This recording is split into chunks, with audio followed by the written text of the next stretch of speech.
Hello बच्चों, कैसे हो आप सारे। तो जैसे कि हमने अपनी लास्ट वीडियो में देखा था, टोटल हमने अपने 4 चैप्टर्स कवर किए थे, चैप्टर 1, 2, 3 एंड 4। ठीक है, उस वीडियो में हमने मोस्ट इंपॉर्टेंट क्वेश्चंस किए थे जो आने वाले एग्जाम में आपके आने के कुछ चांसेस हैं, या फिर उससे रिलेटेड क्वेश्चन आ सकते हैं। मैं ये नहीं कह रहा हूँ कि एग्जैक्ट वही क्वेश्चन आएंगे आपके पेपर में, उससे रिलेटेड कुछ क्वेश्चन आ सकते हैं। तो चलो हम अपनी दूसरी वीडियो शुरू करते हैं। इसमें हम उसके आगे के नेक्स्ट 4 चैप्टर्स कवर करेंगे, 5, 6, 7 and 8। 5 arithmetic progression and 6 triangles, 7 coordinate geometry and 8 introduction to trigonometry. और मेरे को पक्का कंफर्म है आपको बहुत मज़ा आने वाला है इस वीडियो में। क्यों? क्योंकि इसमें सारे हम मोस्टली इंपॉर्टेंट क्वेश्चंस ही करेंगे जिनके पेपर में आने के चांसेस हो सकते हैं। तो चलो शुरू करते हैं। फर्स्ट क्वेश्चन हमारे पास आता है चैप्टर 5 का, using AP determine how many 3 digit number are divisible by 7। उसने बोला, सबसे पहले मेरी एक छोटी सी बात ध्यान रखना, अगर कभी भी एपी का क्वेश्चन आता है उसमें आपको क्वेश्चन में बोला है हाउ मेनी, या फिर विच टर्म,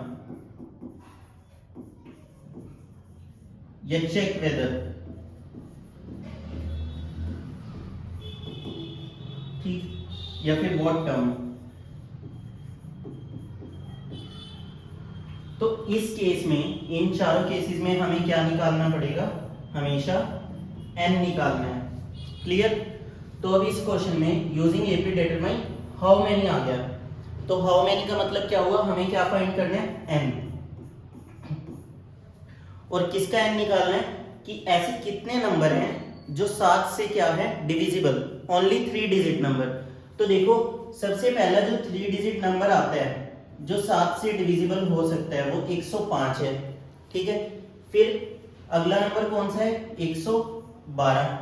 112 के बाद लास्ट 3 डिजिट नंबर मेरे पास कौन सा है? 994। ठीक है, 994 जो है वो मेरे पास लास्ट नंबर है जो 7 से डिविजिबल है। तो अब देखो मेरे पास an भी आ गया, a भी आ गया, और d में 112 में से 105 को माइनस करके निकाल लूंगा। तो सबसे पहले मैं क्या करूंगा? d निकाल लेते हैं, कॉमन डिफरेंस। 112 माइनस 105 7। वैसे भी पूरी एपी 7-7 के गैप पे चलेगी, तो ऑब्वियसली बात है 7 ही हमारा क्या हो जाएगा? Common difference. और an हमें कितना दिया हुआ है? 994। क्लियर? अब जब an जो है वो 994 दिया हुआ है, तो an का फॉर्मूला क्या हो गया हमारे पास? a plus n minus 1 into D. a की वैल्यू क्या है? 105। n हमें फाइंड करना है और d हमारे पास है 7, an हमें गिवन है 994। क्लियर? देखो आगे क्या करेंगे, 105 इधर आके माइनस हो जाएगा, 994 minus 105 is equal to n minus 1 divide multiply by 7। ठीक है, अब 994 में से मैं क्या कर देता हूँ? 105 को माइनस कर देता हूँ, तो मेरे पास कितना रह जाएगा? 889। अब 7 से डिवाइड कर देता हूँ इसे, 7 1 जा 7 1 जा, अब 7 2 जा 14, 7 7 जा 49, 1 इधर आगे प्लस हो जाएगा, तो n की वैल्यू कितनी आ गई हमारे पास? 128। ठीक है, 128 मेरे पास n की वैल्यू आ गई, यानी कि 3 डिजिट नंबर कितने हैं? 128 3 डिजिट नंबर हैं जो 7 से डिविजिबल हो सकते हैं टोटल। ठीक है, तो ये हमारा क्वेश्चन था। इसमें उसने बोला क्या? Using AP how many 3 digit number divisible by 7। AP का यूज करके मैंने बताना है कि ऐसे कितने नंबर है जो 7 से डिविजिबल है 3 डिजिट वाले। सबसे पहला नंबर 105, अगला नंबर 112 और लास्ट नंबर 994। मैंने an का फॉर्मूला लगा दिया क्योंकि an मेरे को क्या था? गिवन था। आप सबको पता है ना an को और क्या बोलते हैं हम? Last term. बच्चों हमारे पास सिर्फ 5 या 6 दिन रह गए हैं, सारी चीजें छोड़ के मन से पढ़ लो। बहुत अच्छा पेपर जाने वाला है मैथ का। क्यों? क्योंकि ये जो हमारे मार्क्स हैं ये तो इस बार बहुत बेस्ट आने चाहिए। क्यों? क्योंकि पेपर बहुत आसान आ रहे हैं, आपने देखा होगा साइंस का बहुत इजी पेपर आया, इंग्लिश का काफ़ी इजी पेपर आया, तो अब मैथ्स की बारी है। मैथ्स का पेपर भी काफ़ी इजी आएगा अगर आप प्रैक्टिस करके जाते हो तो चलो अब हम अपना नेक्स्ट क्वेश्चन देखते हैं। देखो एक इस टाइप का क्वेश्चन आ सकता है हमारे पास कि उसने बोला होगा एपी दे रखी है और एपी की कोई भी टर्म जो है वो 130 मोर देन, 130 की जगह कुछ भी हो सकता है, 12 more than, 13 more than, 17 more than, 1000 more than, वो उनके ऊपर डिपेंड करता है वो क्या वैल्यू उठाते हैं। ठीक है, मेरा मेन मोटिव क्या है कि मैं हर टाइप का एक क्वेश्चन आपको क्लियर कर दूं कि जिस टाइप के आने के चांसेस हमारे हैं। देखो which term of 80 5 15 25 will be 130 more than it's 31st term. ठीक है, तो अब देखो जो एपी है, एपी में ए मेरे को दे रखा है 5 और डी मेरे को दे रखा है 15 - 5 10। ठीक है, अब उसने बोला ऐसी कौन सी टर्म है, कौन सी का मतलब an का फॉर्मूला अप्लाई हो जाएगा, जो 31वीं टर्म से 130 ज्यादा है। 130 मोर देन का मतलब प्लस किससे ज्यादा है, 31st टर्म से। क्लियर, अब बस कुछ नहीं करना, बड़े प्यार से इस फॉर्मूले को ओपन करेंगे और इसको खत्म कर देंगे। a plus n - 1 into d is equal to 130 plus a31 का फॉर्मूला क्या हो जाएगा, a plus 30d। Clear, a की वैल्यू आ गई 5 प्लस n - 1, d की वैल्यू कितनी है 10, 130 प्लस a कितना दिया हुआ है 5 प्लस 30 को 10 से गुना किया 300। ठीक है, अब 5 ऐसे ही रहेगा है ना, इधर a की वैल्यू भी आ गई अपने पास, d की भी वैल्यू पुट कर दी हमने, n - 1 और 10। चलो एक चीज देखते हैं, 5 तो यहाँ पे डायरेक्टली कैंसिल ही हो रहा है हमारा, सेम साइन हो गया ना, 5 से 5 कैंसिल हो गया, 130 और 300 कितना हो गया 430, n - 1 is equal to 430, 10 multiply में था डिवाइड में आ गया, तो n is equal to 43 plus 1 44। 44th term ऐसी है जो 31वीं टर्म से 130 ज्यादा है। था कुछ, इस क्वेश्चन में कुछ भी नहीं था, बहुत इजी है। एपी की ज्यादातर एक केस स्टडी आना भी कंफर्म है बच्चों, केस स्टडी बहुत इजी आती है, उसमें कुछ नहीं होता, उसमें हमें बोल दिया होगा या तो इनकम से रिलेटेड बात कर रहे होंगे है ना, इनकम से रिलेटेड बात हो रही होगी, उसमें बोला होगा कि उसके फर्स्ट ईयर इतनी इनकम थी, सेकंड ईयर इंक्रीज हो गई, थर्ड ईयर और इंक्रीज हो गई, तो इसमें आपको क्लियर हो रहा है कि जो इनकम है वो इंक्रीज होती जा रही है, तो ये एपी का क्वेश्चन है। और जितना इंक्रीज हो रहा है वो हमारा डी, जितने से डिक्रीज हो रहा है वो भी हमारा डी। इंटरेस्ट से रिलेटेड क्वेश्चन आ सकता है, सेविंग से रिलेटेड क्वेश्चन आ सकता है, तो मैं कहता हूँ एपी की केस स्टडी तो बहुत ईजी होने वाली है। अब नेक्स्ट क्वेश्चन देखते हैं। वैसे इस टाइप के क्वेश्चन आने के मेरे को चांसेस लगते नहीं है, लास्ट टाइम ये 2017 में आया था ये क्वेश्चन पेपर में, तो देख लेते हैं, क्या पता कब पेपर पलट जाए, है ना। If the mth term of an AP is 1/n, उसने बोला mth टर्म कितनी दे रखी है 1/n और nth टर्म कितनी दे रखी है 1/m। ठीक है, तो am का फॉर्मूला लगा देता हूं मैं, a plus m - 1 into d is equal to 1/n।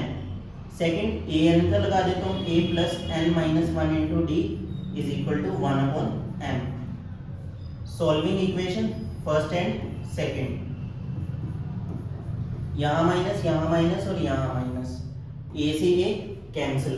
अब देखो d है और d है, d को मैंने लिया कॉमन, ये टर्म मैंने लिखी m - 1 और इस टर्म में से मैंने इस टर्म को क्या करना है माइनस, तो माइनस का n - 1, पर बाहर माइनस आने की वजह से अंदर का साइन चेंज हो जाएगा।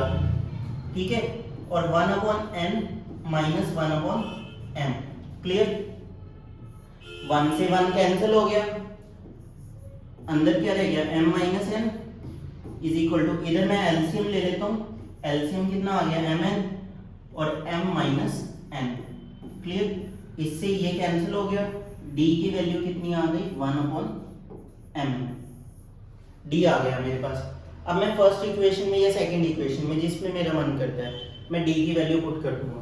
फर्स्ट में पुट कर देता हूँ a plus m minus 1, d की वैल्यू कितनी है 1/mn is equal to 1/m, a plus m minus 1 upon mn is equal to 1/n, a plus दोनों के बीच में इंडिविजुअली अलग अलग कर लूंगा m अपॉन n, तो ये कितना आ गया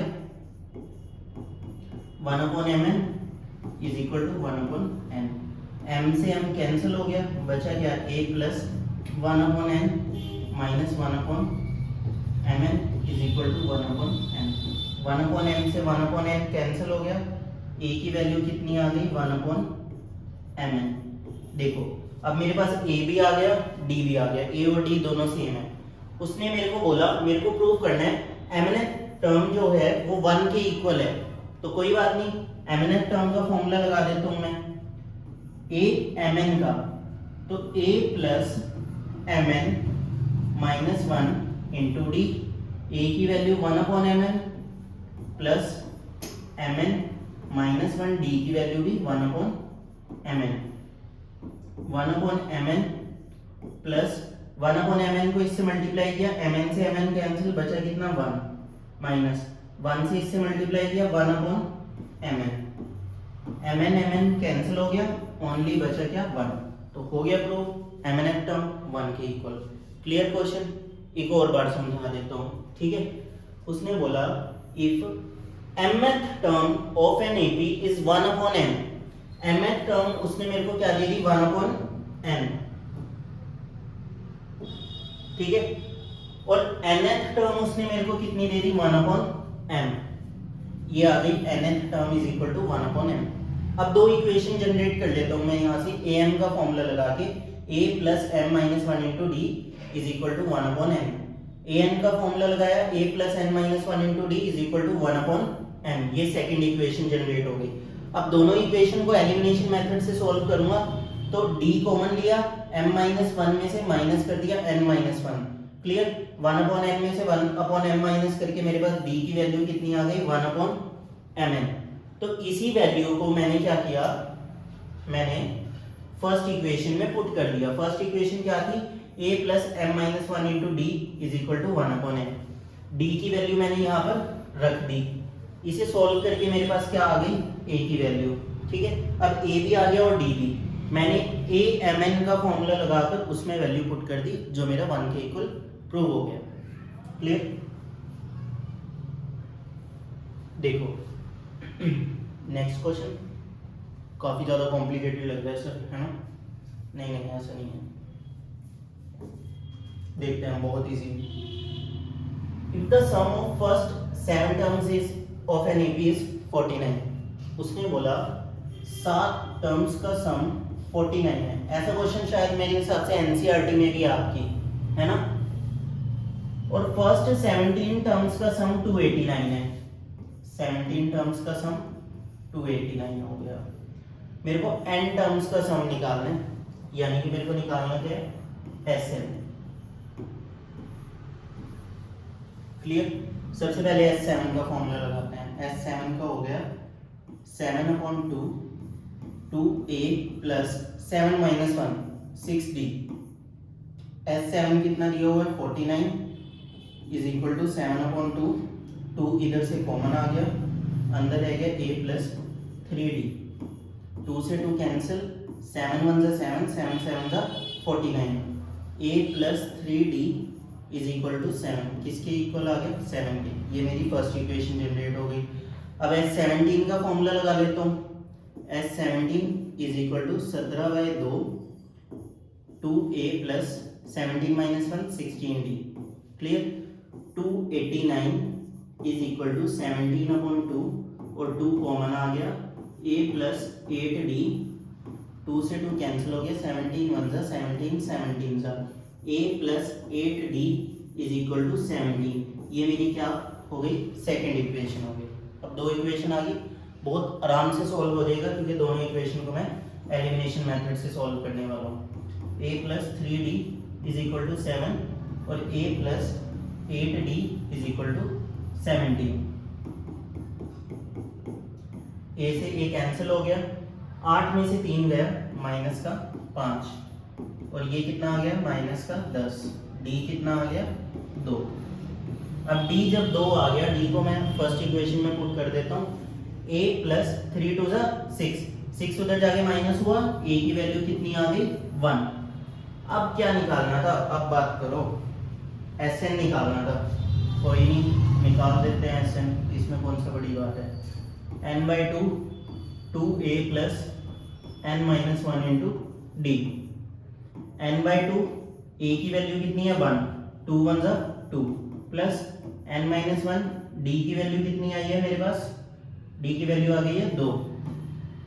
n/2 2 plus 2 multiply n 2n minus 2, 2 से 2 कैंसिल हो गया, n multiply n 2n square upon 2, 2 से 2 कैंसिल हो गया और हमारा आंसर कितना आ गया n स्क्वायर। आया समझ में, बहुत इजी था। दोबारा समझा देता हूँ। उसने बोला फर्स्ट 7 टर्म्स का सम 49 है और फर्स्ट 17 टर्म्स का सम 289 है, तो मेरे को n टर्म्स का सम निकालना है। तो S7 49, S17 289 और Sn कितना दिया हुआ है निकालना है वो हमने, है ना।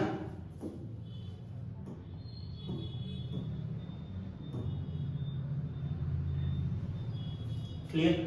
तो अब देखते हैं, जो S7 था उसका फॉर्मूला लगाया मैंने 7/2 2a plus n minus 1 into D. N का मतलब 7 माइनस 1 इंटू डी। अब यहाँ से क्या किया मैंने, S7 की वैल्यू 49 थी, 7/2 7 से कटिंग कर दी 49 की और इधर से 2 कॉमन ले लिया। ये मेरे पास पहली इक्वेशन जनरेट हो गई। यहाँ से पहली ऐसे ही मैंने दूसरी इक्वेशन बना ली S17 का फॉर्मूला लगा के, 17/2 2a plus n minus 1 into D. n minus 1 यानी कि 17 माइनस 1 इंटू 16d। क्लियर। दोनों इक्वेशन में एलिमिनेशन मेथड लगाया और एलिमिनेशन मेथड लगाने के बाद d की वैल्यू आ गई 2 और a की वैल्यू आ गई 1। सिंपली Sn का फॉर्मूला लगाया, वैल्यू पुट करी, जहां से मेरा Sn कितना आ गया n square. Clear. Next question. अच्छा, रेशो वाले क्वेश्चन आने के चांसेस वैसे तो बहुत कम होते हैं, बहुत कम, पर लेकिन मैंने सोचा एक क्वेश्चन करवा देते हैं। अगर आ गए तो आपको पता होगा कि आपने किस तरीके से अटेम्प्ट करना है उस क्वेश्चन को, है ना। अटेम्प्ट बोल दिया, कोई बात नहीं, अटेंड या अटेम्प्ट एक ही बात है ना। पेशेंट को अटेंड करते हैं, है ना। यहाँ पर हम खुद पेशेंट बन के जाएंगे, है ना, मैथ के पेपर में। If the ratio of 11th term of an AP to its 18th term of an AP, उसने बोला 11वीं टर्म और 18वीं टर्म की जो रेशो है वो 2/3 है, ठीक है।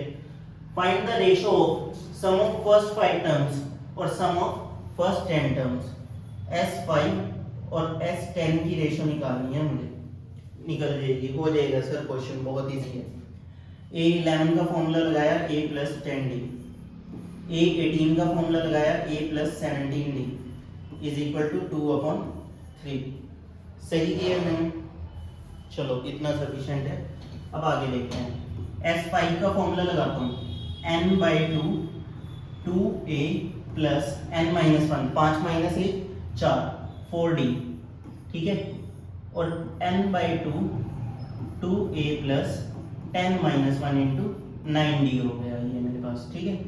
2 से 2 कैंसिल हो गया, 5 1 जा 5 और 5 2 जा 10, ठीक है। 2a प्लस 4d, क्लियर, और 2a प्लस 9d, ठीक है। अब पहले इधर सॉल्व कर लेता हूँ, cross multiply, 3a plus 30d 2a plus 34d, ठीक है। अब 2a इधर आके माइनस हो गया, 3a minus 2a is equal to 34d minus 30d, तो a is equal to 4d। a किसके इक्वल आ गया, 4d के इक्वल आ गया, क्लियर। अब मैं क्या करता हूँ, इधर से 2 को कॉमन ले लेता हूँ, अंदर क्या रहेगा a प्लस 2d और नीचे क्या है 2 2a प्लस 90, 2 से 2 कैंसिल हो गया, a की वैल्यू कितनी है 40, 4d plus 2d, 4d plus 2d upon इधर भी 4d आ जाएगा, 4 2 से 8, 8d plus 9d is equal to 4 और 2 6, 6d अपॉन 8 और 9 17, 17d, d से d कैंसिल, तो रेशो कितनी आ गई मेरे पास 6:70। था कुछ क्वेश्चन में? कुछ भी नहीं था, बहुत इजी था क्वेश्चन, है ना। तो यहीं पर हमारा चैप्टर 5 यानी कि चैप्टर 5 के मेन क्वेश्चन खत्म हो गए हैं, ठीक है। हमने चैप्टर 5 में खत्म हो गए हैं, एक क्वेश्चन रहता है आपके लिए, सरप्राइज गिफ्ट, है ना। ऐसा एक क्वेश्चन हमारी एनसीईआरटी में है, या फिर कह लो यही क्वेश्चन है हमारा एनसीईआरटी में। देखो बच्चों, एक चीज का ध्यान रखना, जब हमें कोई भी टर्म लास्ट से निकालनी होती है, कहाँ से निकालनी होती है? लास्ट से, तो हम क्या करते हैं? हम फॉर्मूला चेंज करते हैं। अब फॉर्मूला चेंज कैसे करेंगे?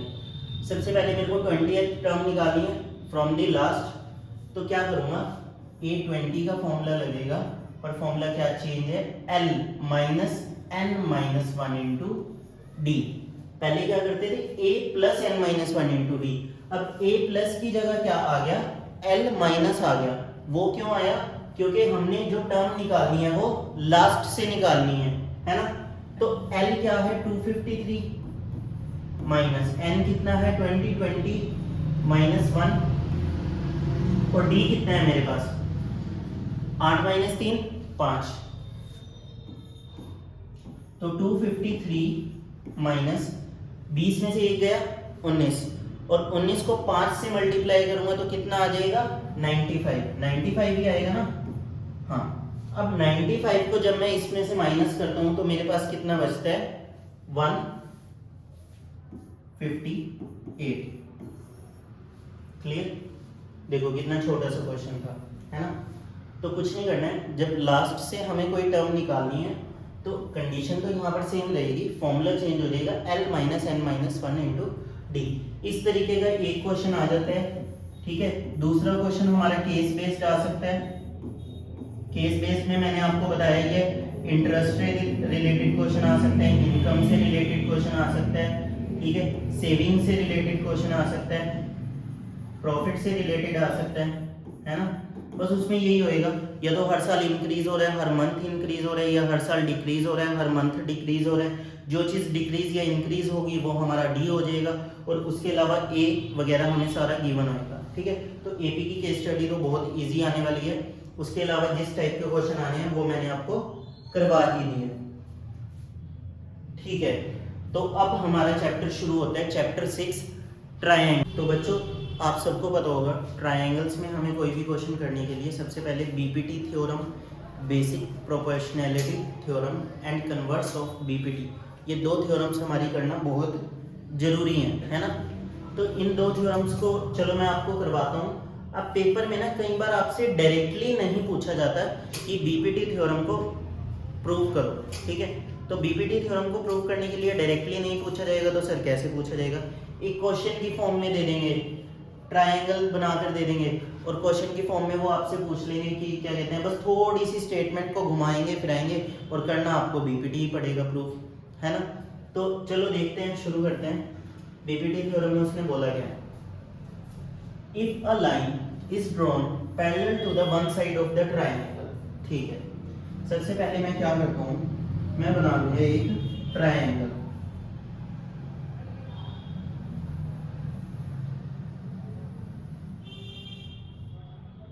ये बना लिया मैंने एक ट्रायंगल। अब मैं इसकी लेबलिंग कर देता हूँ जरा, ए बी और सी, ठीक है। अब वो बोलता है मैंने एक लाइन ड्रॉ करनी है जो एक साइड के पैरेलल हो, तो ठीक है, ये लो कर दी मैंने एक लाइन ड्रॉ जो पैरेलल है बीसी के, और मैं इसको नेमिंग क्या दे दूंगा? डी और ई, ठीक है। The other 2 sides of the triangle, then these other 2 sides are divided in the same ratio. वो कह रहा है जो वन साइड में पैरेलल बना रहा हूँ वो इंटरसेक्ट कर दिया दोनों साइड को, ठीक है, इंटरसेक्ट कर दिया दोनों साइड को, एक ये पॉइंट और एक ये पॉइंट। उसके बाद मेरे को प्रूव करना है कि ये जो दो साइड्स हैं ये डिवाइड हो रही हैं सेम रेशो में। सेम रेशो का मतलब AD upon DB, AD upon DB prove करना है मेरे को किसके, AE अपॉन EC के। ठीक है सर, बहुत इजी है, देखना 2-4 मिनट में बीपीटी थ्योरम खत्म हो जाएगी, बहुत इजी है। सबसे पहले मैं लिखता हूँ गिवन। मुझे गिवन क्या है, ABC एक ट्रायंगल है एंड DE पैरेलल BC, ठीक है, और AB इंटरसेक्ट्स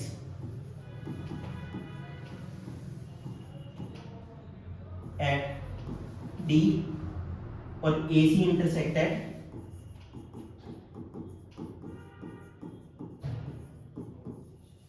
E, ठीक है, ये मैंने गिवन लिख लिया।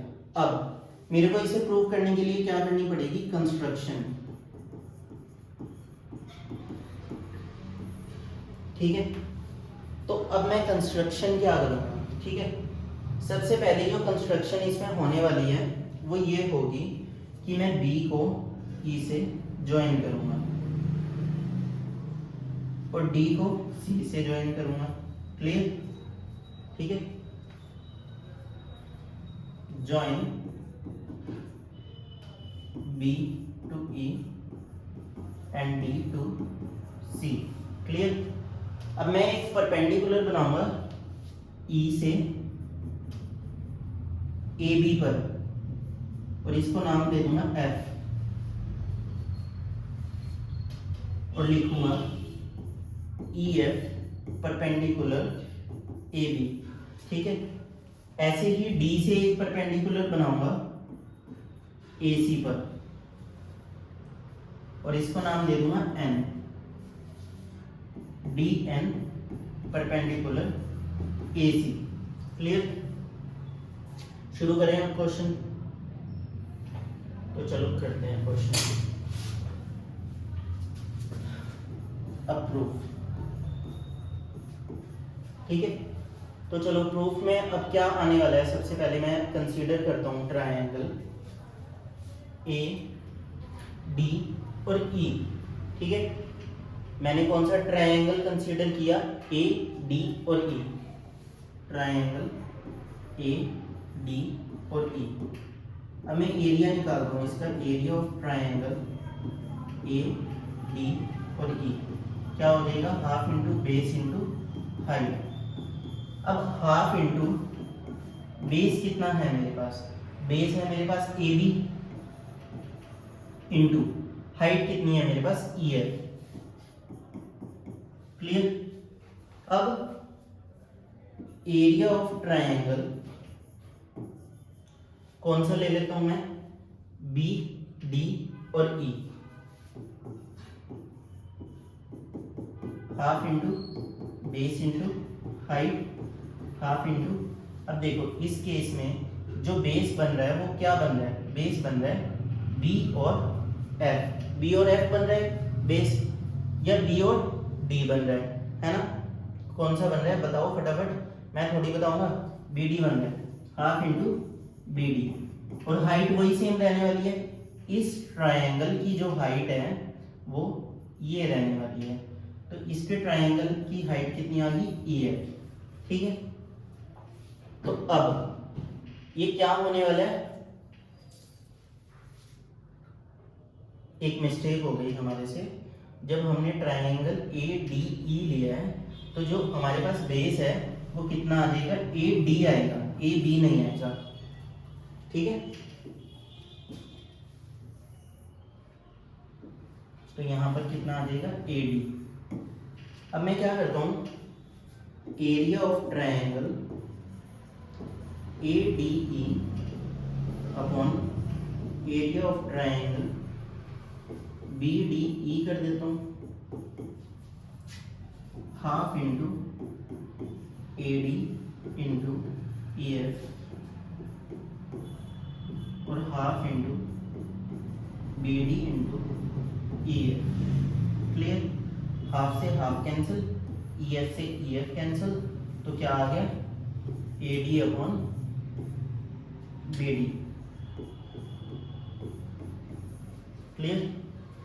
सिमिलरली अब क्या होने वाला है, मैं लूंगा area of triangle A D E से half into A D into, इस केस में मैं हाइट चेंज कर दूंगा डी एन। ठीक है? अब क्या लूंगा, area of triangle A D E की जगह ले लेता हूं डी ई सी या C D E, half into base कितना आ गया इधर हमारे पास ई सी इंटू, और हाइट कितनी आ गई हमारे पास डी एन। ठीक है? तो इनका भी प्रोपोर्शन इक्वल कर देता हूं, area of triangle A D E upon area of triangle C D और ई। ठीक है? Is equal to half into A D into D N upon half into A C into D N. ठीक है? D N से D N cancel, half से half cancel, तो A D क्या आ गया अपॉन ए सी। ये हमारी क्या बन गई सेकेंड इक्वेशन। ठीक है? अच्छा, तो अब देखो क्या चीज कहना चाह रहा हूं मैं, अब ये जो दोनों ट्रायंगल बन रहे हैं ये कंसीडर हो रहे हैं, ये सेम पैरेलल लाइन पे बन रहे हैं, है ना? जो दो लाइन आपस में पैरेलल हैं, तो क्या होना चाहिए, इनके एरिया का प्रोपोर्शन भी क्या होना चाहिए, इक्वल होना चाहिए। Area of triangle A D E upon area of triangle B D E, है ना? और equals to area of triangle A D E upon area of triangle C D और ई। और इनको सॉल्व करके क्या आ जाता है प्रोपोर्शन मेरा, A D upon B D equal हो जाता है A D upon E C के। तो ये हमारा क्या हो गया, प्रोपोर्शन इक्वल आ गया सेम रेशियो में। ये हमारी क्या हो गई, बीपीटी थ्योरम सॉल्व हो गई। आई होप आपको समझ में आया होगा, बहुत इजी है, बस कुछ नहीं करना है, हमने 4 बार एरिया कंसीडर करना है, 1 2 3 4, और दोनों के प्रोपोर्शन इक्वल करके बस इसको इक्वल प्रूव कर देना है ना? तो चलो अब हमारे पास नेक्स्ट क्या आती है, बीपीटी थ्योरम। तो कन्वर्स ऑफ बीपीटी में वो क्या बोलता है, if a line divides any two sides of a triangle. ठीक है, मैं एक ट्रायंगल लेता हूं, ठीक है? अब वो क्या बोलते हैं, if a line divides any two sides of triangle, एक लाइन है वो डिवाइड कर रही है दो साइड्स को ट्रायंगल की, ठीक है? In the same ratio, same ratio है, यानी कि AD अपॉन DB इक्वल है AE अपॉन EC के। Line must be parallel to the third side. तो मुझे प्रूव करना है ये जो DEF वो पैरेलल है BC के, ठीक है? तो सबसे पहले गिवन लिख लेता हूँ। गिवन मुझे क्या है, ABC इज ट्रायंगल, ठीक है? और क्या कहते हैं, DE पैरेलल करनी है मेरे को BC के, और इसमें क्या गिवन दिया है मेरे को, रेशियो इक्वल दिया है AD अपॉन DB इक्वल दिया है इसने AE अपॉन EC के, ठीक है? और मुझे टू प्रूव क्या करना है, टू प्रूव मुझे करना है DE पैरेलल BC। क्लियर? अब मैं प्रूव करना शुरू करता हूँ इसको, ठीक है? तो अब मैं प्रूव करने के लिए क्या करता हूँ, मैं एज्यूम करता हूँ, let us assume if possible DE is not parallel BC, ठीक है? और यहां पर लिखता हूं and draw a line from D which is parallel to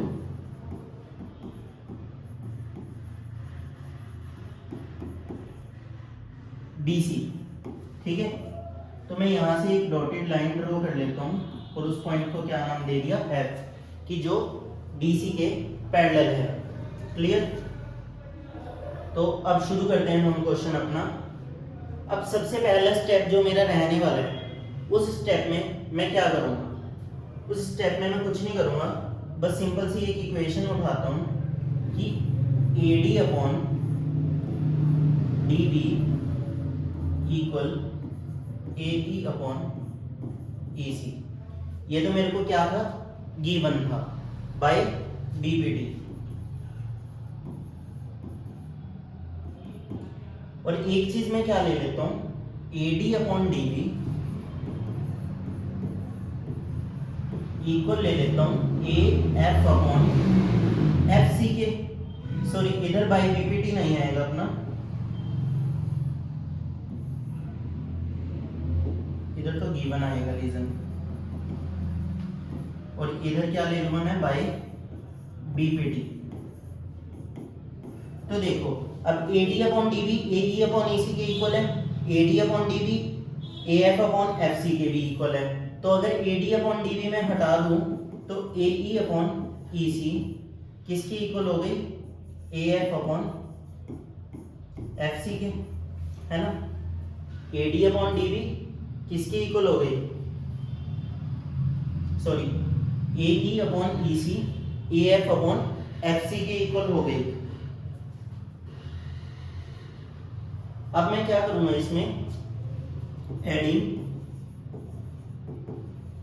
1 on both side, दोनों साइड क्या प्लस कर दूंगा 1, A E upon E C plus 1 equals to A F upon F C plus 1। ठीक है, तो अब A E plus E C upon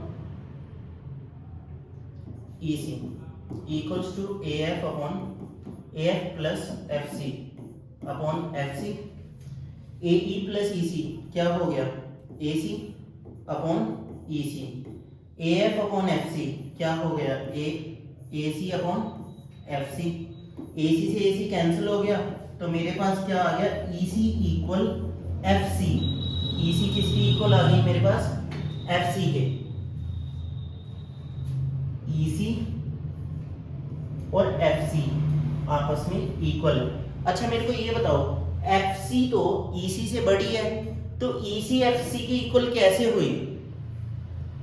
तो हमने तो प्रूव कर दिया जो ई सी है वो एफ सी की इक्वल है, पर मैं रीजन दूंगा कि ई सी एफ सी की इक्वल सिर्फ तभी हो सकती है अगर जो डी एफ है वो कोइंसाइड्स कर दे किसको, डी ई को।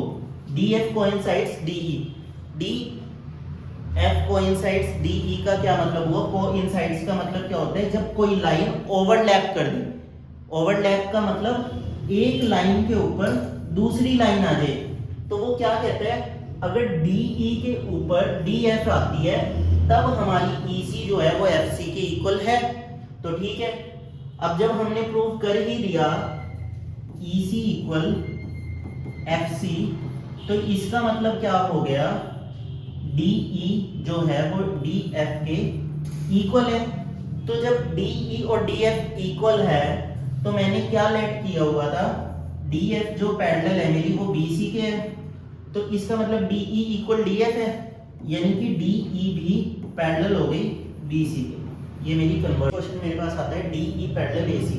वो कहता है डी, इसकी डी आर मीनिंग छोटी है ना, ये कैसी इमेज बना देती है,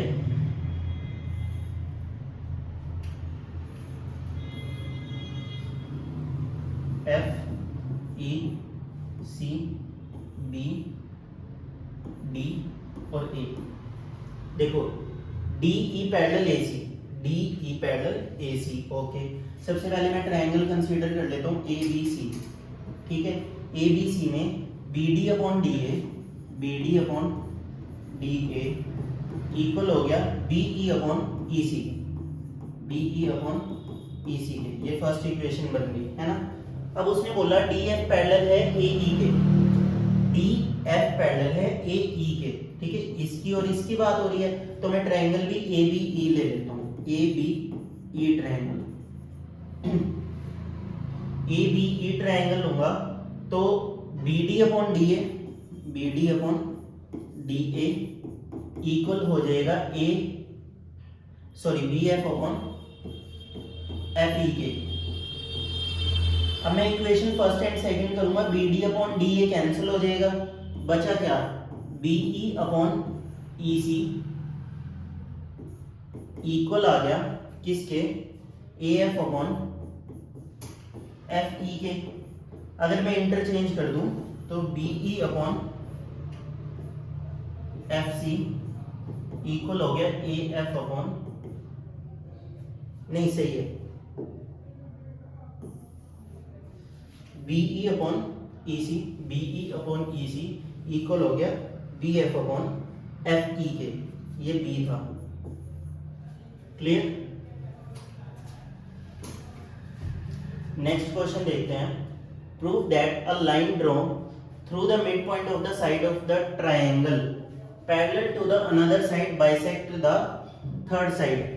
उसने बोला एक ट्रायंगल है ए बी सी, यहां के मिड पॉइंट से एक लाइन ड्रॉ की मैंने, ठीक है। उसने बोला ना draw a line through the mid point of the one side, एक साइड के मिड पॉइंट से मैंने लाइन ड्रॉ कर दी। अब उसने मेरे को बोला कि प्रूव करना है मेरे को जो side of the triangle parallel to the another side, ये इस साइड के पैरेलल है, तो मेरे को ये प्रूव करना है कि ये बाइसेक्ट कर दी है मेरी थर्ड साइड को। अब थर्ड साइड को बाइसेक्ट कर दिया तो उसके लिए मेरे को क्या प्रूव करना पड़ेगा, सबसे पहले मेरे को प्रूव करना पड़ेगा ए ई इक्वल है ई सी के, तभी मैं प्रूव कर सकता हूँ कि जो ई है वो बाइसेक्ट कर रहा है। अब प्रूव करने के लिए मैं क्या करूंगा, सबसे पहले उसने मेरे को बोला ये पैरेलल है इसके, तो यानी कि A D upon D B equal हो गया ए ई अपॉन ई सी के। तो उससे क्या पता लगता है जो A D upon D B है, चलो हम ले लेते हैं, अगर ये इस लाइन का मिड पॉइंट है तो ए डी किसकी इक्वल हो गई, डी बी के। अब डी बी की अगर मैं साइड चेंज कर दूं तो A D upon D B किसकी इक्वल हो गया, 1 की इक्वल हो गया। अब उसने मेरे को क्या बोला था, जो डी ई है वो पैरेलल है बी सी के, अगर डी ई पैरेलल है बी सी के तो क्या होने वाला है, A D upon D B equals to A E upon E C by B P T, ठीक है। A D upon D B किसकी इक्वल है, 1 के, equals to A E upon E C, E C ऊपर चला जाएगा तो ए ई किसकी इक्वल हो गया, ई सी के, और मेरे को प्रूव भी यही करना था, ए ई इक्वल ई सी। अगर ए ई जो है वो ई सी के इक्वल है तो इसका मतलब जो ई है वो मिड पॉइंट है ए सी का, हो गया प्रूफ। बड़ा इजी सा क्वेश्चन था।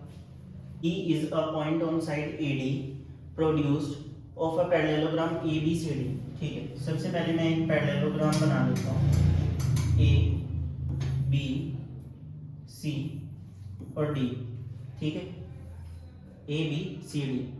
अब उसने बोला जो ए डी है उसको प्रोड्यूस कर दिया जाए थोड़ा आगे, ठीक है, कर दिया मैंने। उसके बाद उसने बोला ई पॉइंट जो है वो ए डी के ऊपर लाई करता है, ठीक है, कर दिया ई पॉइंट भी। और अब ये इंटरसेक्ट कर रहा है बी एफ पर सी डी को, मतलब बी से लेके ई तक इंटरसेक्ट हो रहा है एफ पॉइंट पर डी सी को, ठीक है। अब मेरे को शो करना है जो ट्रायंगल ए बी ई है, जो ए बी और ई ये वाला ट्रायंगल है, ये इतना बड़ा ट्रायंगल है ना, इस ट्रायंगल को मैंने सिमिलर करना है सी एफ बी के, सी एफ बी के इस ट्रायंगल में, ठीक है। तो देखो सिमिलर करने के लिए हमें सिर्फ दो चीजें चाहिए होती हैं, दो चीजें अब मैं क्या ले सकता हूँ, ठीक है। दो चीजें मेरे पास क्या आ सकती हैं, एक तो मेरे पास बन रहा है ये अपना ये एंगल इसके इक्वल हो सकता है, ये एंगल इसके equal opposite angle of parallelogram है ना।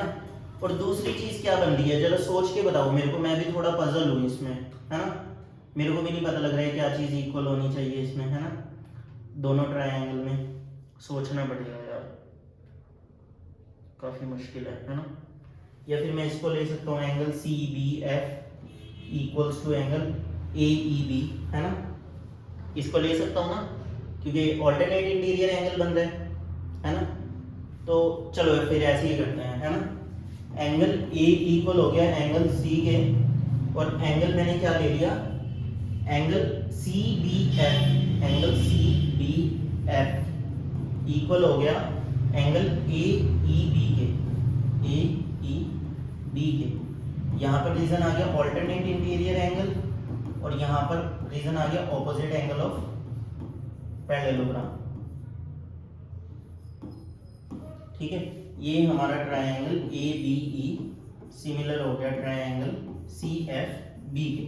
क्लियर। नेक्स्ट क्वेश्चन देखते हैं। नेक्स्ट क्वेश्चन मेरे पास क्या आता है, फिगर दे रखी है A B C and A M P, दोबारा बनानी पड़ेगी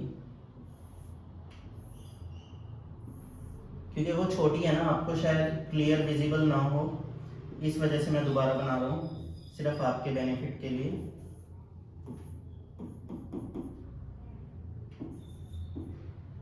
ठीक है, तो अब देखो उसमें बोला दो ट्रायंगल है ए बी सी और ए एम पी। ठीक है, दो ट्रायंगल है, राइट एंगल ट्रायंगल है, बी और एम जो है वो परपेंडिकुलर है, मतलब राइट एंगल है। तो ए बी सी सिमिलर करना है ए एम पी के। ठीक है, कर देते हैं। अब ए बी सी सिमिलर करना है ए एम पी के, एक तो ये 90 डिग्री आ गया मेरे पास इक्वल प्रूव करने के लिए, और एंगल ए कॉमन आ गया, हो गया proof. Angle M equals to angle, पूरा लिख लेते हैं हम इसे, angle A M P equals to angle P. Triangle कौन सा था हमारा, ए एम पी और ए बी सी, तो एंगल ए बी सी। ठीक है, दोनों इक्वल है, ईच 90 डिग्री। क्लियर। और angle A equals to angle A common हो गया। ठीक है, और triangle A B C similar हो गया ट्रायंगल ए एम पी के। ठीक है, second part C A upon P A equal करना था B C upon M P के, तो ये तो इक्वल हुआ ही पड़ा है। क्यों? क्योंकि अगर दो ट्रायंगल, रीजन क्या आ जाएगा, if triangle A B C similar है ट्रायंगल ए एम पी के, जब दो ट्रायंगल आपस में सिमिलर होते हैं तो उनकी जो कॉरेस्पॉन्डिंग नहीं,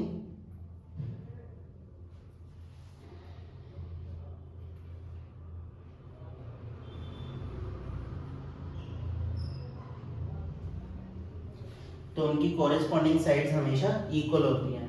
देयरफॉर कॉरेस्पॉन्डिंग साइड्स ऑफ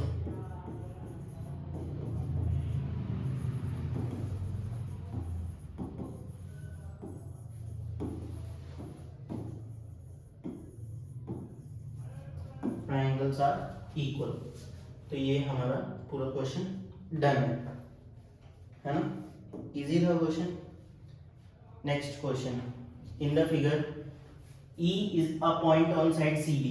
ठीक है, E जो है, पहले मैं इसकी लेबलिंग थोड़ी सी बड़ी कर देता हूँ।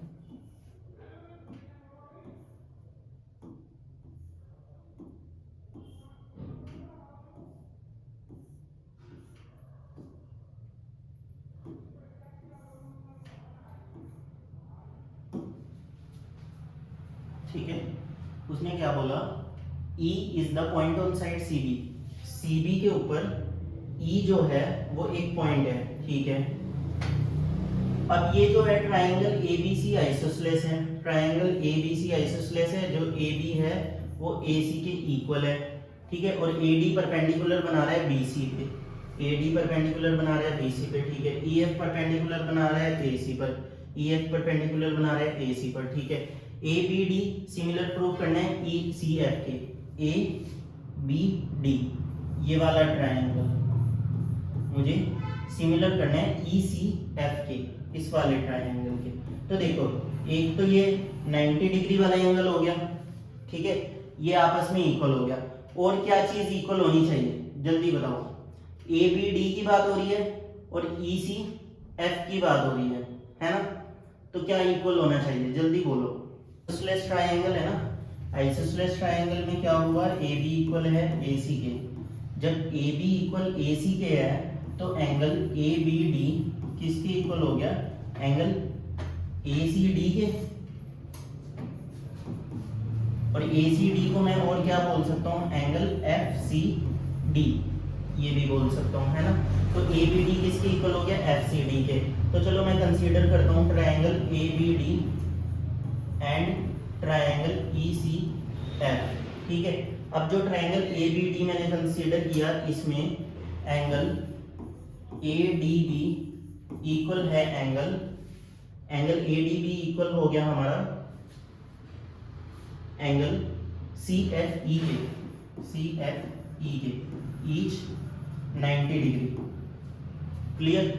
और हमारे पास जो एंगल ए बी डी है, एंगल ए बी डी है। अब एंगल ए बी डी किसके इक्वल हो जाएगा, एंगल एफ सी डी के, जो कि हमने अभी प्रूव किया था, एंगल एफ सी डी के, proved above. So triangle A B D जो है वो सिमिलर हो गया ट्रायंगल ई सी एफ के, क्लियर। तो बच्चों अब हमारे पास नेक्स्ट चैप्टर क्या कौन सा आता है, चैप्टर 7 कोऑर्डिनेट ज्योमेट्री, क्लियर। ये चैप्टर 1 नहीं, चैप्टर 7 है, चैप्टर 7 कोऑर्डिनेट ज्योमेट्री। तो देखो इसमें भी हम 5 से 6 क्वेश्चन करेंगे जो पेपर के पॉइंट ऑफ व्यू से काफी ज्यादा इंपॉर्टेंट है। उन 5 क्वेश्चन में जो भी टॉपिक्स आ रहे हैं आप सिर्फ उसको कवर कर लेना, क्लियर। पहला क्वेश्चन है, if the distance between the point 4, k and 1, 0 is 5। उसने क्या दे दिया मेरे को, इन दोनों पॉइंट्स के बीच का डिस्टेंस दे दिया 5, और मेरे को क्या निकालनी है, पॉसिबल वैल्यू निकालनी है k की, ठीक है। तो अब k की वैल्यू निकालने के लिए मैं क्या करूंगा, सबसे पहले डिस्टेंस का फॉर्मूला लगाऊंगा। a पॉइंट है मेरे पास 4, k, b पॉइंट है 1, 0, और डिस्टेंस कितना दे रखा है, 5 यूनिट का। डिस्टेंस फॉर्मूला लगाएंगे, x2 माइनस x1 का whole square plus y2 minus y1 का होल स्क्वायर। अब रूट में 4 माइनस 1 का whole square and 0 minus a का होल स्क्वायर, क्लियर। हम यहाँ पर x1 माइनस x2 भी ले सकते हैं, क्योंकि प्लस या माइनस में वैल्यू आएगी उसको कोई इफेक्ट नहीं पड़ेगा, क्योंकि यहाँ पर होल स्क्वायर है, ठीक है। इज इक्वल टू में डिस्टेंस कितना आ गया, 5 का। अब मैं इसमें क्या करूंगा, स्क्वेयरिंग बोथ साइड।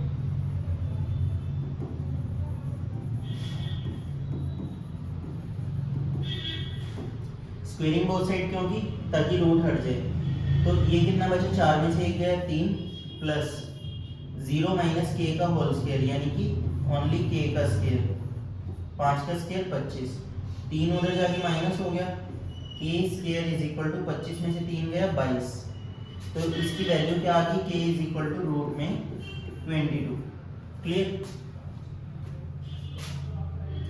एक बार दोबारा करते हैं, एक a पॉइंट है एक b पॉइंट है, डिस्टेंस 5 दिया हुआ है, k की वैल्यू निकालनी है। डिस्टेंस फॉर्मूला अप्लाई किया, 4 माइनस 1 और 0 माइनस k का square is equal to 5। 4 minus 1 का स्क्वायर 3 और 0 माइनस k का स्क्वायर ओनली k स्क्वायर, 5 का स्क्वायर 25, 3 उधर जाके माइनस हुआ 22, k की वैल्यू कितनी आ गई, रूट में 22 प्लस माइनस। नेक्स्ट क्वेश्चन मेरे पास कौन सा आता है बच्चों, इक्विडिस्टेंट वाला टॉपिक अच्छे से प्रिपेयर कर लेना। इक्विडिस्टेंट का मतलब बता देता हूँ। उसने पूछा क्या कहते हैं, जो 0,2 है वो एक पॉइंट है और वो इक्विडिस्टेंट है इन दोनों पॉइंट से इक्वल डिस्टेंस पर है। मेरे को k की वैल्यू निकालनी है, तो क्या करूंगा, इस पॉइंट और इस पॉइंट के बीच में डिस्टेंस फॉर्मूला 0,2 में और 3, k में, और इक्वल रख दूंगा 0,2 और k, 5 में, ठीक है।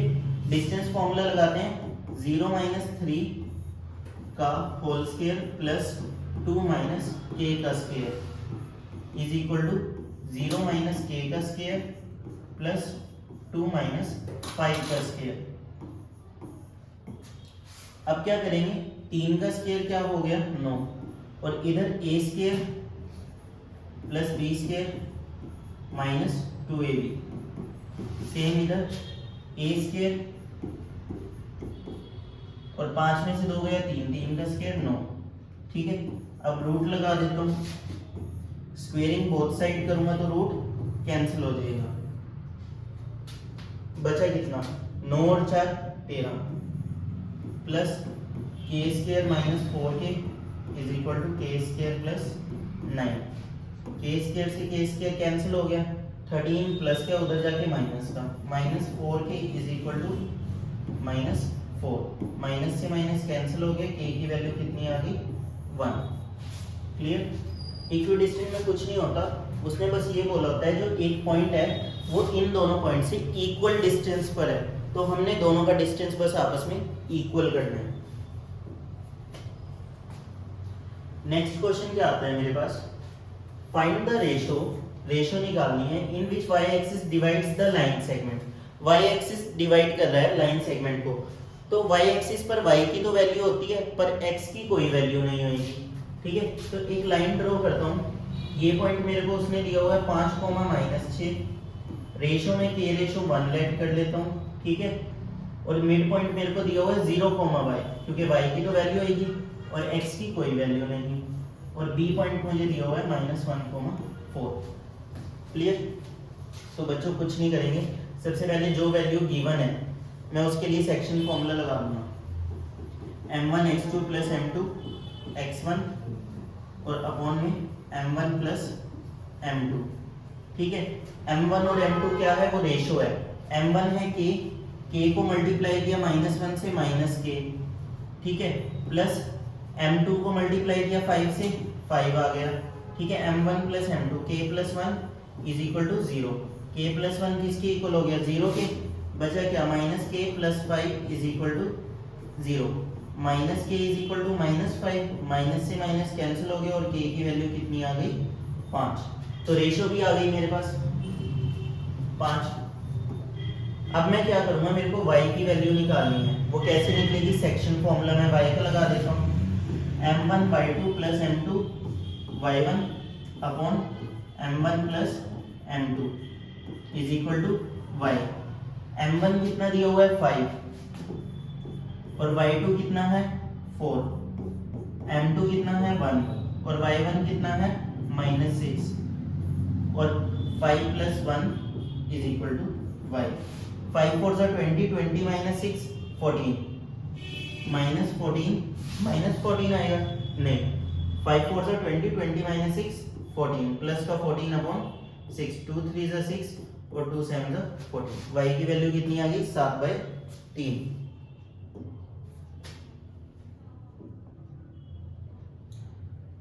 अब देखते हैं नेक्स्ट क्वेश्चन। नेक्स्ट क्वेश्चन में वो ये कहता है रेशो भी निकालनी है और मुझे इधर से m की वैल्यू भी निकालनी है। 4, m जो है वो मिड पॉइंट है ना।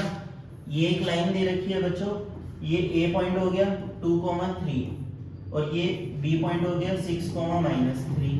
रेशो मैंने लेट कर ली k रेशो 1 और मिड पॉइंट मेरे को कितना दे दिया 4, m। ठीक है, सेम फॉर्मूला लगेगा, सेम क्वेश्चन है, बस इधर m है और उधर y था, है ना। तो ये क्वेश्चन आपके लिए होमवर्क में। देखो नेक्स्ट किस टाइप का क्वेश्चन आ सकता है, मेरे को एक ट्रायंगल दिया हुआ है, उस ट्रायंगल के पॉइंट्स दिए हुए हैं, फिर सेकंड ट्रायंगल दिया हुआ है और सेकंड ट्रायंगल्स के पॉइंट्स दिए हुए हैं।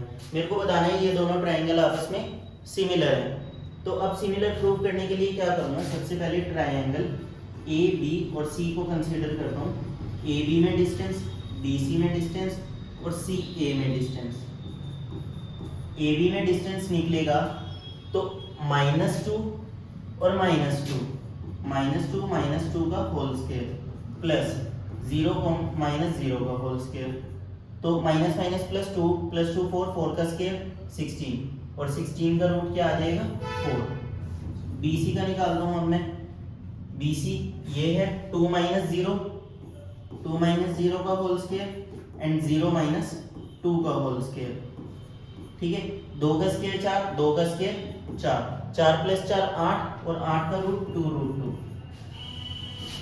अब सी ए निकाल लेते हैं। सी 0 minus 2 minus minus plus 0 plus 2 का होल स्क्वायर प्लस 2 माइनस 0 का होल स्क्वायर।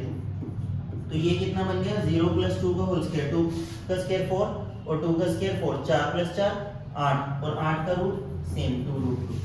ये हो गया ए बी सी। अब हम निकाल लेते हैं ट्रायंगल पी क्यू आर। तो पी क्यू आर में सबसे पहले पी क्यू का डिस्टेंस निकलेगा -4 और -4, -4 का स्क्वायर प्लस 0 माइनस 0 का होल स्क्वायर, 4 प्लस 4 8 और 8 का स्क्वायर कितना हो गया 64। 64 का रूट कितना हो जाएगा 4 रूट 4। क्लियर, यही होना चाहिए। -4 एंड -4, माइनस माइनस प्लस 4 कितना आ गया 8 और 8 का स्क्वायर 64 और 64 का रूट ये। क्यू आर, क्यू कितना दिया हुआ है 4 माइनस 0 और 0 माइनस 4, 4 माइनस 0 और 0 माइनस 4, 4 का स्क्वायर 16 और 4 का स्क्वायर 16, 16 प्लस 16 32। ठीक है, तो रूट में क्या आ गया 32 और 32 का रूट क्या आ जाएगा 4 रूट 2। अब आर क्यू आर पी निकालने के लिए 0 माइनस 4 यानी कि 0 प्लस 4, क्योंकि माइनस माइनस प्लस इसका स्क्वायर प्लस 4 माइनस 0 का स्क्वायर। तो ये क्या हो गया 4 का 16, 4 का 16, 16 16 32 और 32 का रूट 4 रूट 2 का जो रूट आएगा वो कितना आ जाएगा 8। क्लियर। अब देखो, अगर मेरे को ट्रायंगल सिमिलर करना है तो इनके प्रोपोर्शन इक्वल कर देता हूँ। A B upon P Q, A B upon P Q 4/8, 1/2 आ गया। अब B C upon Q R 2 root 2 upon 4 root 2, root 2 से रूट 2 कैंसिल, 2 1 2 2 2 4, ये भी 1/2 आ गया। अब क्या करेंगे C A upon R P 2 root 2 upon 4 root 2, root 2 से रूट 2 कैंसिल हो गए, 2 1 2 2 2 4, ये भी 1/2। तो तीनों साइड्स क्या हो गई सेम हो गई।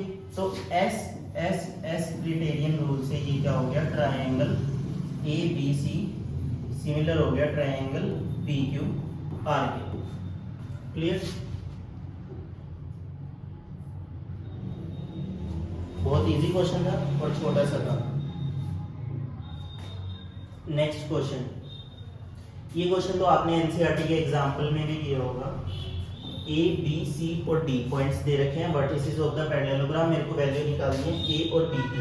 मैं क्या कंसीडर करूंगा डायगोनल ए और सी, इनके बीच में क्या फॉर्मूला लगेगा mid point formula, using mid point formula.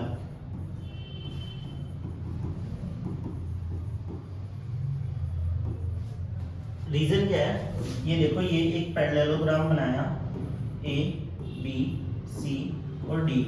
ए पॉइंट दिया हुआ है मुझे -2,1 और बी पॉइंट मेरे को दिया हुआ है a,0 और सी पॉइंट दिया हुआ है मुझे 4,b और डी पॉइंट मेरे को कितना दिया हुआ है 1,2। तो मैं क्या करूँगा इनको डायगोनली ज्वाइन कर देता हूँ। अब मैं क्या करूँगा ए सी में और बी डी में क्या करूँगा मिड पॉइंट फॉर्मूला लगा दूंगा, जिस वजह से क्या हो जाएगा मेरे पास वैल्यू निकल कर आ जाएगी। AC में मिड पॉइंट फॉर्मूला लगाया -2 + 4 अपॉन 2 कॉमा फिर 1 + b अपॉन 2। ठीक है ना, क्योंकि डायगोनल्स आपस में इक्वल होते हैं।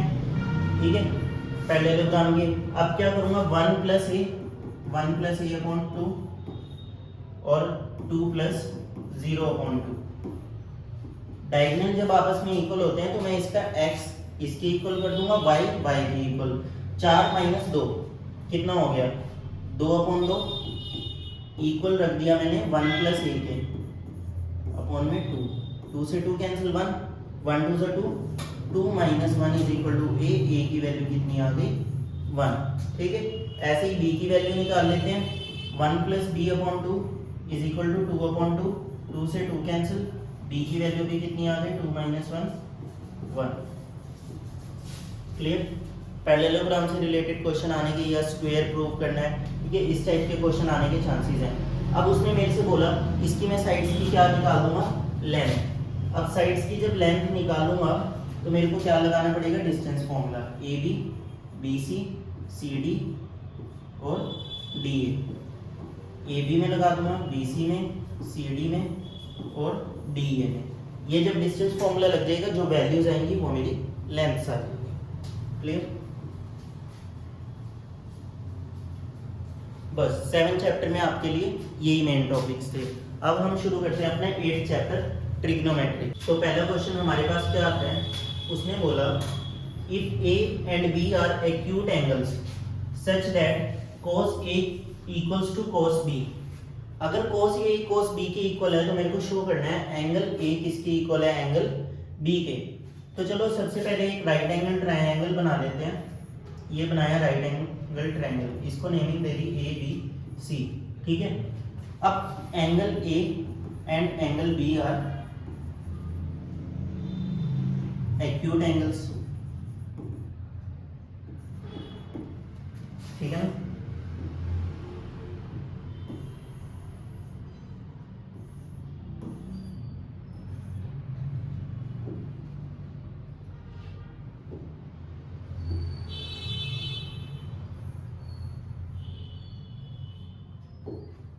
देखो ए और बी एक्यूट एंगल है, ए बी और सी।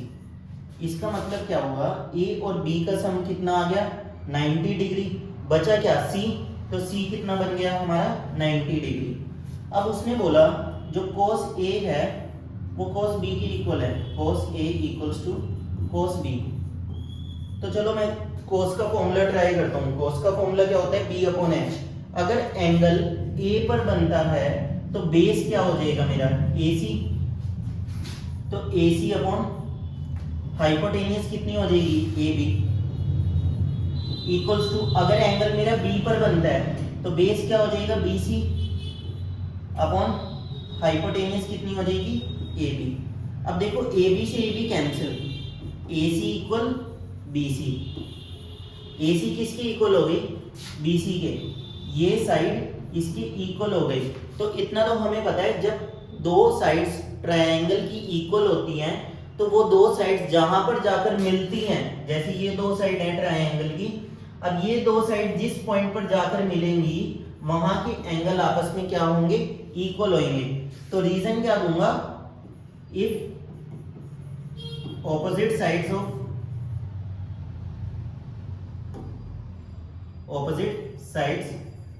Of triangle are equal, therefore angles of these sides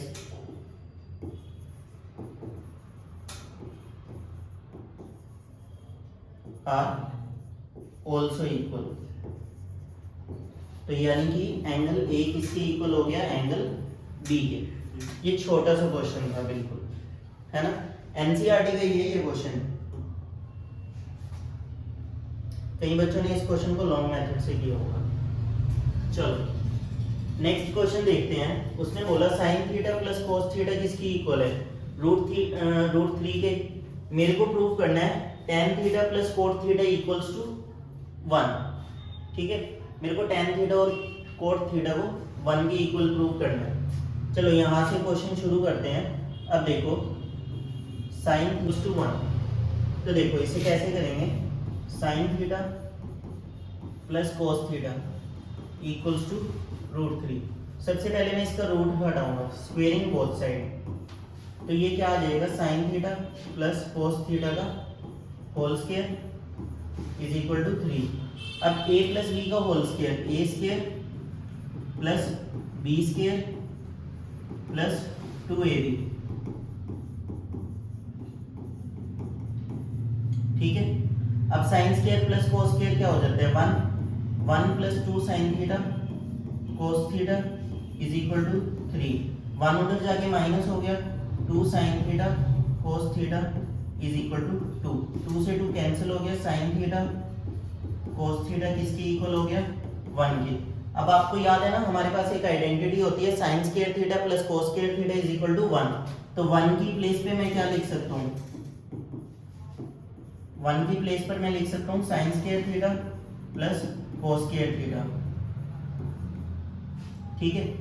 अब इसको अपॉन में ले आएंगे तो इज इक्वल टू में 1 रह गया, sine square theta upon sine theta cos theta, ऐसे ही cos square theta upon sine theta cos theta, cos से कोस कैंसिल, साइन से sine cancel, sine upon cos क्या बन गया tan theta plus cos upon sine क्या बन गया cot theta is equal to 1, ठीक है।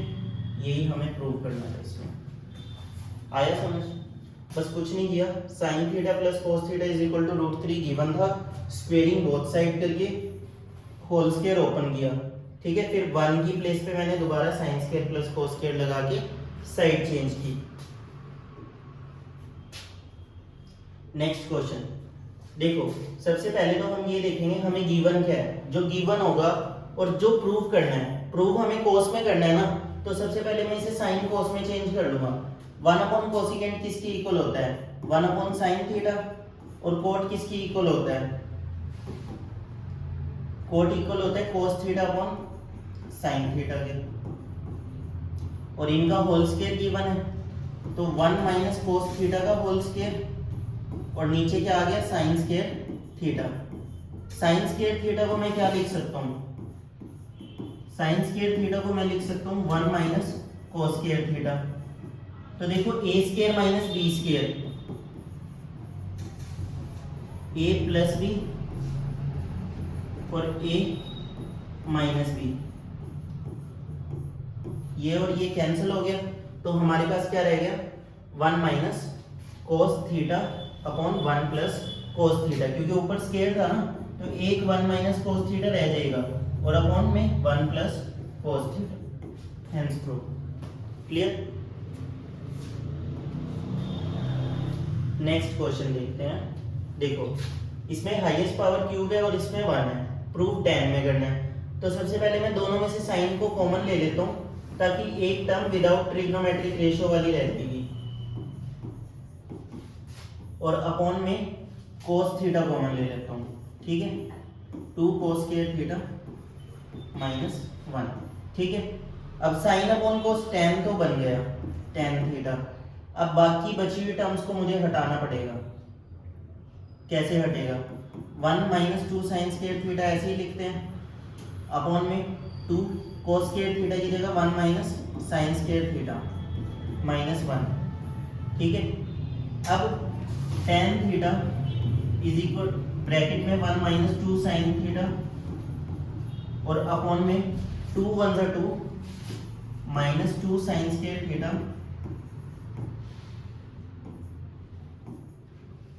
और माइनस 1, 2 में से 1 गया 1,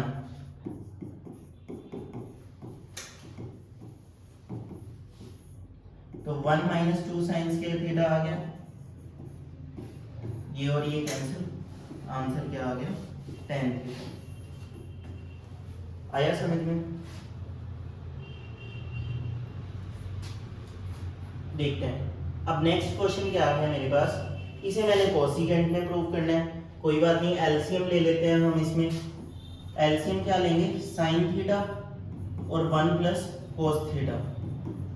1 प्लस कोस थीटा से 1 प्लस कोस थीटा कैंसिल, और साइन को साइन से मल्टीप्लाई किया sine square theta, plus sine से sine cancel, 1 plus cos theta को उससे मल्टीप्लाई किया होल स्क्वायर आ गया। अब क्या करेंगे, sine square theta as it is plus a square plus B square minus plus 2ab, और अपॉन में क्या है sine theta 1 plus cos theta. Clear. Sine square plus cos square 1 हो गया, और 1 plus 1 2, 2 plus 2 cos theta, upon में क्या आ जाएगा साइन थीटा और 1 प्लस कोस थीटा। यहां से 2 कॉमन ले लेते हैं, अंदर रह गया 1 प्लस कोस थीटा और अपॉन में साइन थीटा ब्रैकेट में 1 plus cos theta, 1 plus cos theta cancel हो जाएगा, बचा क्या 2 और 1 upon sine cosecant theta, hence proof. आया समझ में? देखो बच्चों ट्रिग्नोमेट्री कोई ज़्यादा मुश्किल नहीं है, बस छोटे छोटे कंसेप्ट अपने याद रखो कि कौन सी रेशो किस में चेंज होती है। जैसे साइन कोसिकेंट में हो गया चेंज, ठीक है, और कोस हमारा सीकेंट में हो गया चेंज, टेन कॉट में हो गया, ठीक है, और साइन अपॉन कोस में हो सकता है। ऐसे ही ये सारे चेंज हो जाएंगे। बाकी अपनी sign square plus cos square, ten secant square minus ten square, cosecant square minus cot square, ये 3-4 आइडेंटिटीज याद करनी है और बाकी होल स्क्वायर की। उस बेस पे सारे ट्रिग्नोमेट्री के क्वेश्चंस निकल जाएंगे बड़े आराम से। एक अपने पास वैल्यू पुट करने वाला आता है क्वेश्चन, वैल्यू का टेबल आप सबको बनाना आता है, ये एक बार बता दूं, चलो बता देता हूँ। सबसे पहले angles 0 degree, 30 degree, 45 degree, 60 degree and 90 degree, ठीक है। हमने सबसे पहले रेशो लिख लेते हैं, साइन कोस टेन कोस कोट कोसिकेंट और सीकेंट, क्लियर। 1 2 3 4 सब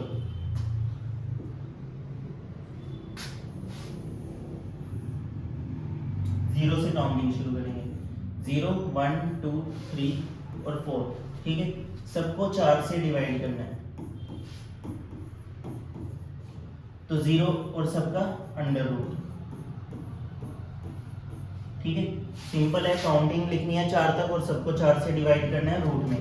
तो 0/4 0 हो गया, 1/4 1/2 हो गया, 2 1 2 2 2 4, यानी कि 1/√2, 3 का रूट होता नहीं और 4 का रूट 2, 4 को 4 से कैंसिल किया, 1 आ गई वैल्यू, ठीक है। अब जो कोस होगा वो साइन का रिवर्स हो जाएगा, लास्ट वाली पहले 1√3/2, 1/√2, 1/2 और 0। 10 क्या होगा, साइन अपॉन कोस, 0/1 0, 2 से 2 कैंसिल, 1/√3, √2 से √2 कैंसिल, 1, 2 से 2 कैंसिल, √3 और 1/0 नॉट डिफाइंड, क्लियर। अब देखो कोट निकालना है, कोट 10 का रिवर्स हो जाता है, नॉट डिफाइंड, √3 1 1/√3 और 0। कोसिकेंट साइन का रेसिप्रोकल होता है, 0 0/1 0 था, 1/0 नॉट डिफाइंड, ठीक है। 1/2 का 2, √2 2/√3 और 1, है ना। सीकेंट इसका रिवर्स हो जाएगा, 1 2/√3 √2 2 एंड नॉट डिफाइंड। देखा कितना आसान था टेबल बनाना, 2 मिनट में बना दिया हमने टेबल। अब इसे सोल्व कर लेते हैं। साइन 30 की क्या वैल्यू है, 1/2, tan 45 1, कोसिकेंट 60 की क्या वैल्यू आ रही है, √2 आ रही है ना, नहीं सर आपने गलती की, 2/√3। सीकेंट 30 की क्या वैल्यू आ रही है, 2/√3 प्लस cos 60 की क्या वैल्यू आ रही है, 1/2 और cot 45 की 1। अब बस एलसीएम ले लेते हैं, ऊपर वाले का एलसीएम लिया 2√3, 2 से 2 कैंसिल, √3 प्लस 2√3 और -4,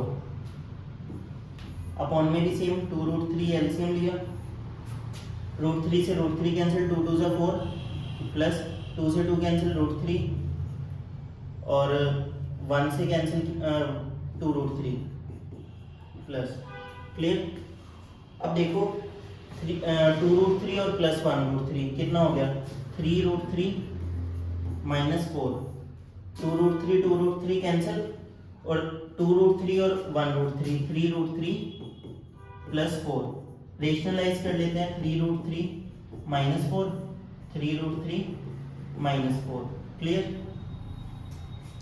अब a माइनस बी का whole square, a plus B a minus b, 3√3 का स्क्वायर -4 का स्क्वायर। अब a square plus b square -2ab, 2 4 8, 8 3 24√3 और सेम नीचे 3 3 9, 9 3 27 -16, 27 में से 16 गए 11 और 27 प्लस 16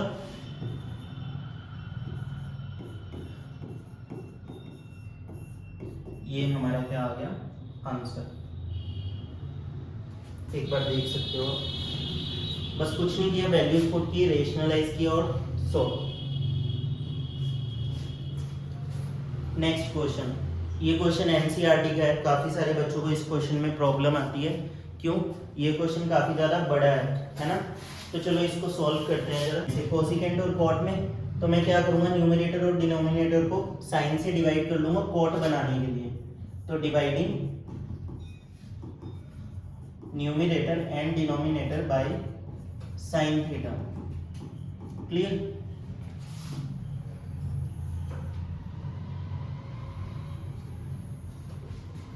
अब क्या करेंगे, कोस अपॉन साइन क्या हो गया, coat theta, minus sine upon sine कितना हो गया 1, प्लस 1 अपॉन साइन कितना हो गया कोसिकेंट,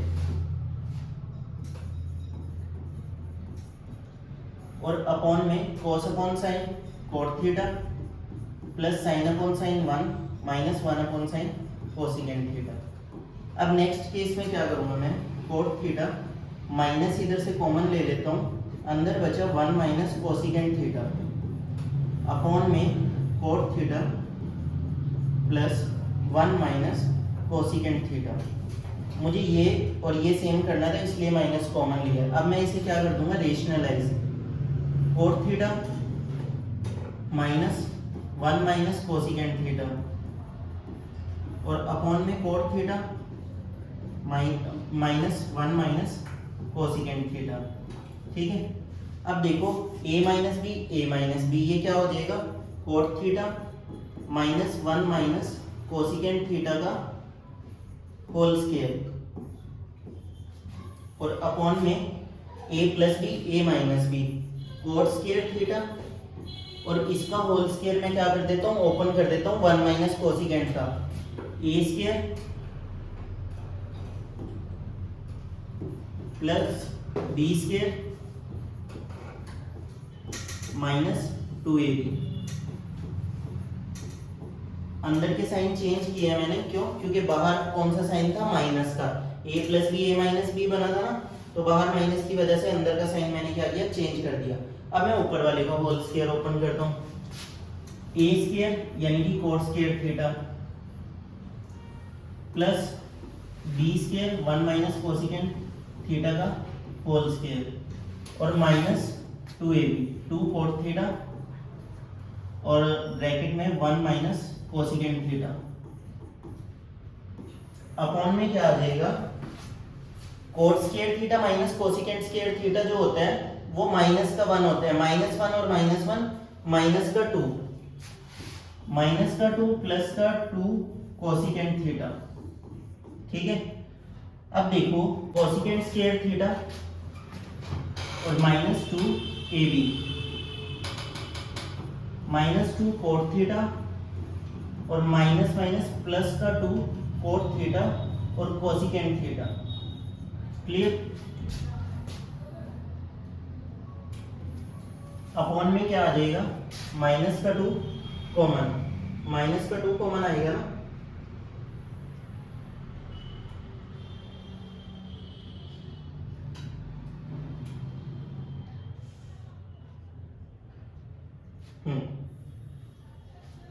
टू कॉमन ले लेता हूं, अंदर क्या रह गया मेरे पास, कोसिकेंट थीटा माइनस 1।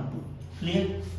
अब देखो 1 को मैं क्या लिख सकता हूं, cosecant square theta minus cot square theta, cot square theta as it is 1 को लिख लिया, cosecant square theta minus cot square theta. ठीक है? और प्लस का cosecant square theta as it is रहा, minus 2 cosecant theta minus 2 cot theta और plus का 2 cot theta cosecant theta upon में सेम चलेगा, 2 कोसिकेंट थीटा माइनस 1। क्लियर? अब देखो कोट स्क्वायर से coat square cancel, cosecant square कितना हो गया, 2 कोसिकेंट स्क्वायर थीटा और माइनस का 2 कोसिकेंट थीटा। इधर से माइनस का 2 कोट थीटा कॉमन ही आ गया, सेम पहले वाला। बचा क्या 1 माइनस कोसिकेंट थीटा अपॉन में सेम 2 कोसिकेंट थीटा माइनस 1। इन दोनों में से 2 कोसिकेंट थीटा क्या आ गया, कॉमन आ गया। अंदर क्या रह गया, कोसिकेंट थीटा माइनस 1। इधर से प्लस का कॉमन ले लेते हैं, 2 कोट थीटा और कोसिकेंट थीटा माइनस 1 अपॉन में क्या था 2 कोसिकेंट थीटा माइनस 1, है ना। अब ऊपर से क्या ले लूंगा मैं, 2 कोसिकेंट थीटा माइनस 1 कॉमन आ गया। अंदर क्या बच गया, कोसिकेंट थीटा प्लस